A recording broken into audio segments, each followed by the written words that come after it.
you so much. What a warm greeting. You know, as your greeting indicates, yes you can has become yes we did.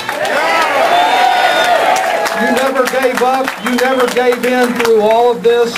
And there's good reason for us to be here to celebrate today because we have a real accomplishment. I predict that there will come a time that at least some of the youngest here will see when, like with Social Security and with Medicare, America will say, how could we have waited so long to provide this basic dignity to our neighbors?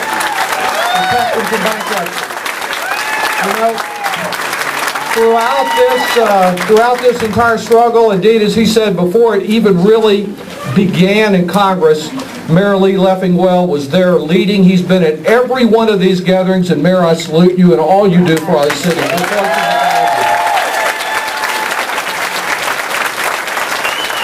Becky Muller here, great greeting, good first aid kit she gave me last September. It's come in handy in Organizing for America, all the different groups that never gave up and never gave in.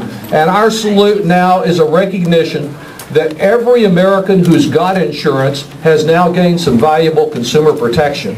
And every American who lacks insurance, an estimated 32 million of those will be able to get access to insurance as a result of this. That's ample reason to salute a historic victory.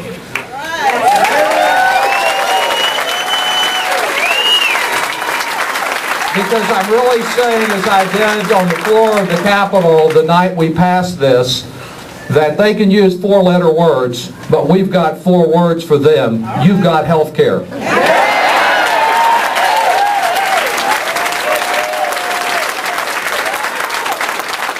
I don't want to put a damper on the celebration. While this is so much better than where we are today, we don't have as timely and complete relief as I think our families deserve. Too many will have to wait too long and get too little.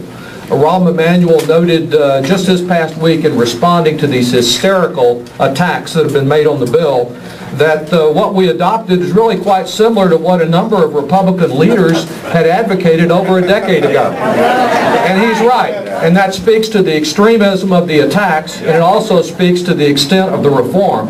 What we've done needs to be built on, it needs to be viewed as a foundation. We can and we must do much more than has already been accomplished.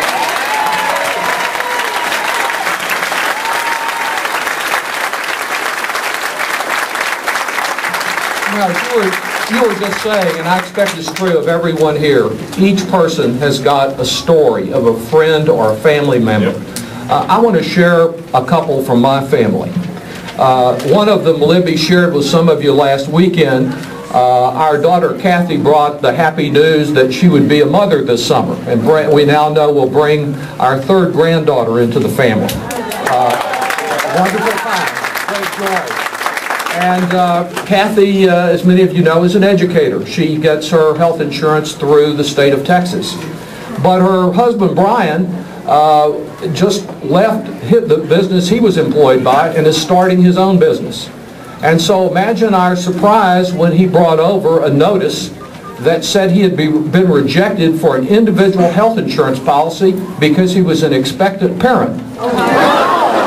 I always thought it was the mother who did most of the work in this process, on the health side at least, and maybe you had some sleepless nights and certainly ought to pitch in with your part of the help, but it's a remarkable announcement. Lisa, our physician daughter, who many of you know from watching her run around Town Lake pushing a stroller for our two granddaughters, had a little more troubling experience. She had one bad week, and then another bad week, and then another bad week, and she was diagnosed with multiple sclerosis. A lifetime of injections and some uncertainties. Fortunately, she's on the UT Health and System plan, but for the many women and men in similar situations who are treated by her and her staff at the Family Wellness Clinic who don't have insurance, that would be lock into a job or always being denied insurance because of that condition. Of course, there are some folks that we will never convince of the value of the reform that we're here to salute.